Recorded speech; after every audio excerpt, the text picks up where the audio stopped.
Hello guys, welcome back to my channel Minty's Creative World. In this video we'll learn to paint a canvas using leaves or how we can make a pattern using leaves.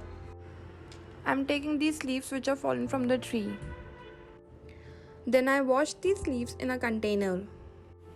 A leaf pattern look beautiful if we paint the background with some color. I have painted this canvas with black color. Now that's how my canvas looks like. I have used Fevicol black color. By the way, it is very soothing to paint the full canvas with the same color and that too black.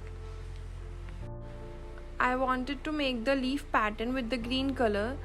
So first I used big leaf painted with the sap green color number 21, which is a Fevicol color, and I painted the whole leaf very nicely so to make a more prominent imprint on my canvas. That's how I imprinted my leaf on the canvas. A tip here which I want to share is press the leaf nicely and gently from top to bottom.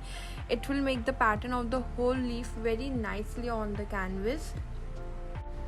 I painted light green number 12 color on the smaller leaf so to give this oomph effect. Here you can use yellow or golden color on the small leaf to give this oomph effect, so it's on your choice what color you want to use. Here's the final result. I hand lettered a coat on it and it's ready to decorate on any wall. Please like, share and subscribe if you like this video. Thank you for watching. Bye bye.